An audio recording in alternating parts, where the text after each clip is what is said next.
Hey guys, how are we doing? It's Martin Cliffe here. Welcome to another video. Hopefully the last one that I'll be shooting here in the UK. By the time you watch this, I should be back in Bucharest, but I just wanted to get another video or two shot, so I'm not in as much of a rush to come up with content, get it filmed and get it out there at the start of February, because it may take a little bit of time for just to settle down and everything like that once I'm back home. Today I wanted to talk about something that I want to talk about inspiration. Inspiration in a couple of ways. One, in terms of inspiration of people who inspire you as a player, and something that I realised, basically, I don't know whether you've delved into the people who inspired you to play, but the one name that keeps coming up when I look at that, when I look at all the people who inspired me to play early on, the name that keeps coming up who inspired them is Jeff Beck.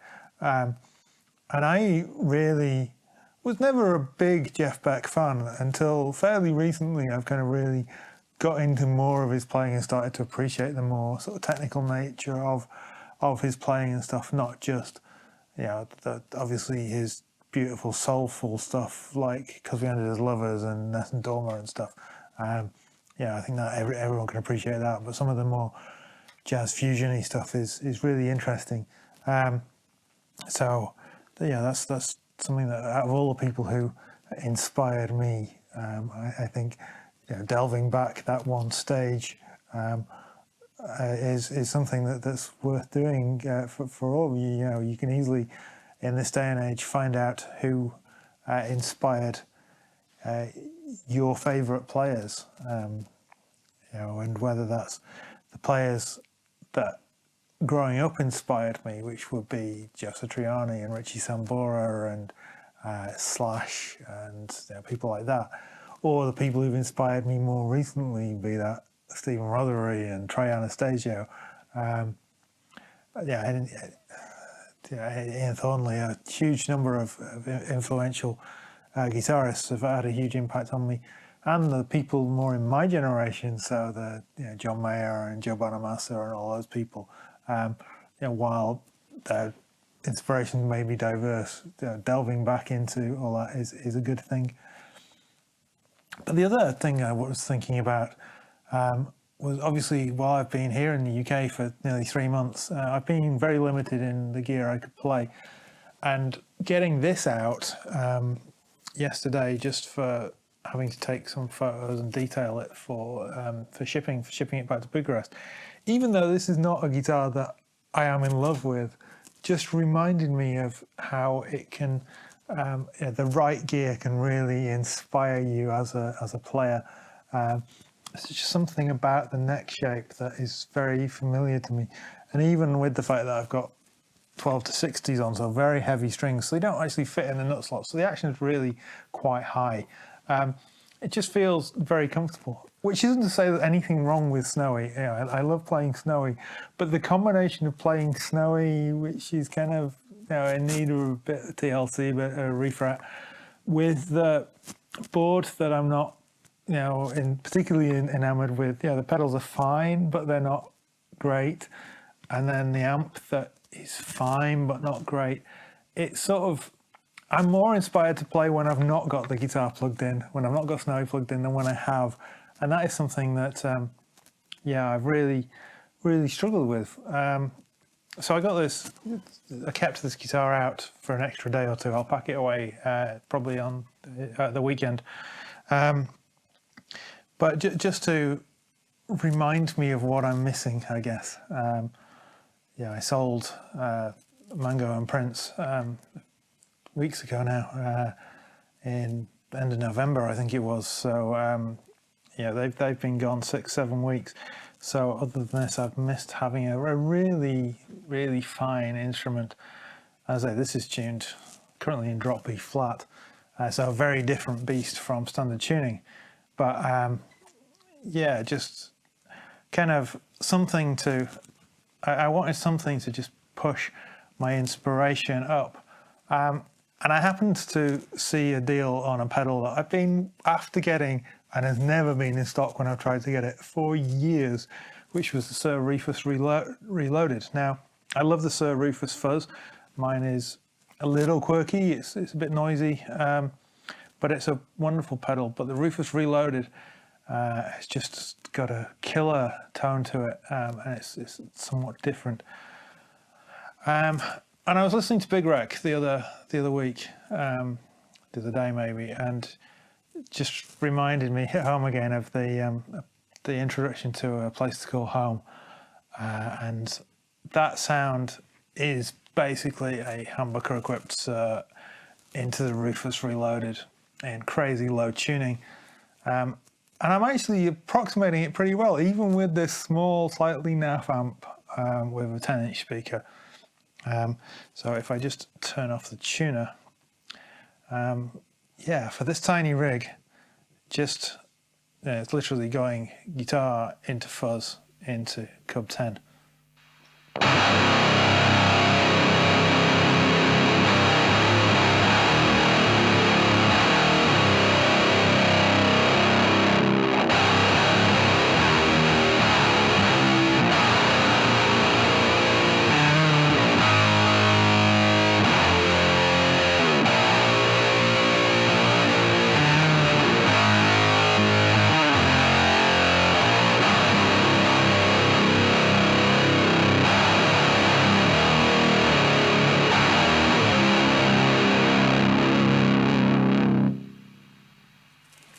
Now that is huge, and obviously that's it's a completely mad setting on the pedal. If you watch the Sir video, the fuzz is all the way up, the bass is nearly all the way up, the mid is all the way up. I've actually got the level significantly lower than Ian has it on the video. I would never usually think to run a fuzz like that, but it just sounds so huge and so epic. That, yeah, really inspired me, and it's not something I would use on every song, but the advantage of it is I can switch to the green mode and